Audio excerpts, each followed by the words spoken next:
Shalom Alaikum, berjumpa lagi dengan saya pada perenungan hari ini tanggal 11 Juni 2024, Pesta Wajib Santo Barnabas Rasul. Saudara, jangan lupa di pagi yang cerah ini kembali kita bersyukur di dalam doa kepada Tuhan Allah kita.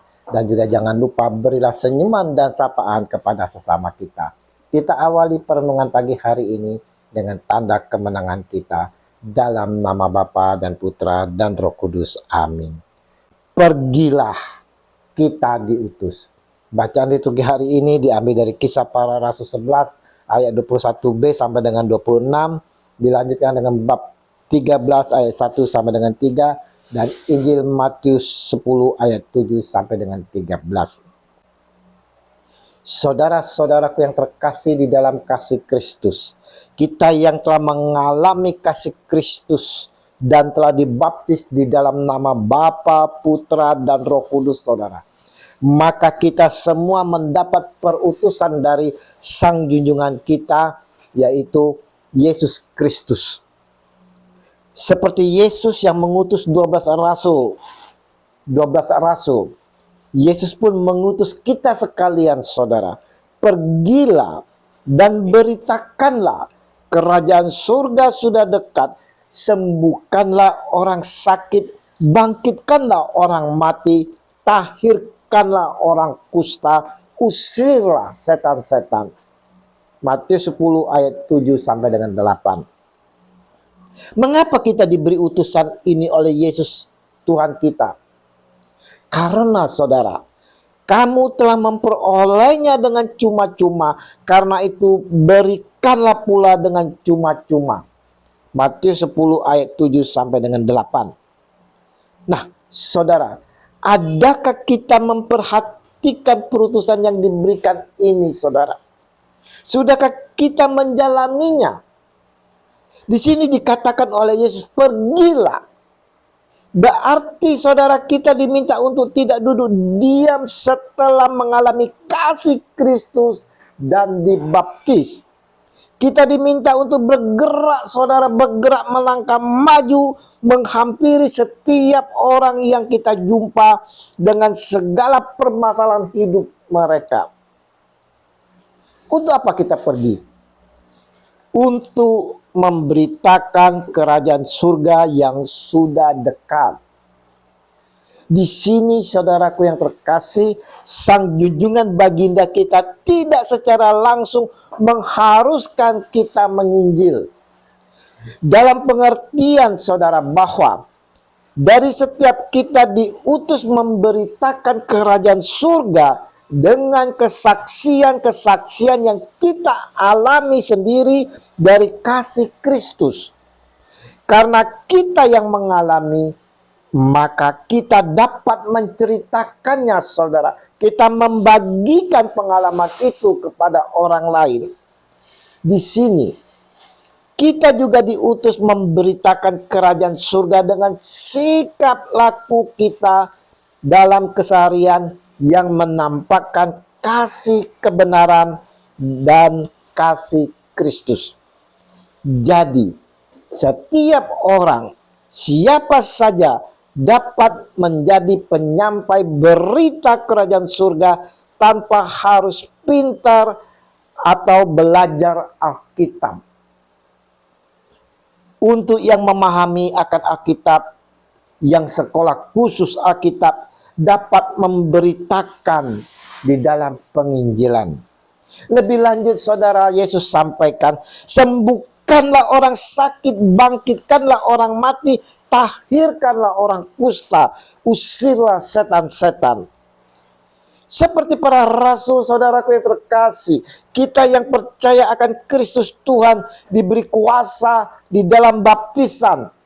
Asal, saudara, ingat ini, saudara, asal hidup kita dalam kebenaran dan berkenan di hadapan Bapa, maka dengan berdoa dalam melayani, memohon kepada Yesus Tuhan, maka apa yang kita doakan dari hati yang tulus, dengan hati yang suci, saudara, doa kita akan dikabulkan. Yang sakit disembuhkan, yang mati mati rohani akan bangkit kembali, yang kusta berdosa ditahirkan, diampuni. Bahkan saudaraku yang terkasih, kita pun dengan kuasa Roh Kudus, saudara, kita mampu mengusir setan-setan. Asal saudara, ingat sekali lagi, asal kehidupan kita selalu dalam Kristus dan kita berdoa di dalam namanya Tuhan kita Yesus Kristus. Menariknya saudaraku, di sini Yesus melarang saudara, janganlah kamu membawa emas atau perak atau tembaga dalam ikat pinggangmu. Janganlah kamu membawa bekal dalam perjalanan. Janganlah kamu membawa baju 2 helai, kasut atau tongkat, sebab seorang pekerja patut mendapat upahnya. Matius 10 ayat 9 sampai dengan 10. Bukankah barang-barang tersebut merupakan hal mendasar dalam sebuah perjalanan, apalagi dalam perutusan? Tentu saudara, Yesus punya alasan. Yang pertama saudara, agar kita semua yang diutus ini saudara, di dalam menjalani perutusan tidak mencemaskan kekurangan yang bakal dialami dalam tugas perutusan. Fokus kita cuma pada tugas yang diberikan oleh Yesus. Yang kedua saudara, Yesus membangun keyakinan pada diri kita bahwa setiap perbuatan baik yang dilakukan dengan sungguh-sungguh akan mendatangkan kebaikan pula. Setiap pekerja patut mendapat upah. Yang dimaksud Yesus adalah bahwa jika kita menabur kebaikan, pasti kita akan mengalami kebaikan dari orang lain yang dijumpa. Dan ketiga saudara, alasannya saudara, Yesus menanamkan dalam diri kita rasa kepercayaan dan menggantungkan diri hanya pada Dia yang memberikan perutusan. Keyakinan akan perbuatan Yesus membuat kita percaya diri dan tidak cemas dalam menghadapi setiap tantangan yang bakal mereka atau kita hadapi. Dalam perenungan pagi ini saudara yang terkasih, kita semua diingatkan kembali saudara, bahwa kita semua telah menerima kasih karunia dari Allah dengan cuma-cuma. Oleh karena itu, kita yang memperolehnya dengan cuma-cuma, kita berikan pula dengan cuma-cuma. Inilah tugas kita yang diberikan oleh Tuhan kita. Kita mau pergi saudara, memberitakan kerajaan surga dengan kesaksian pengalaman pribadi kita dengan akan kasih Allah yang kita alami sendiri. Dengan sikap laku kita yang mencerminkan kebenaran dan kasih Yesus, kasih Kristus yang ada di dalam diri kita. Sehingga saudara, banyak orang dapat melihat dan merasakan kasih Kristus, sehingga mereka memiliki kerinduan untuk mendekatkan diri kepada Yesus dan lebih dalam lagi mengenal Yesus.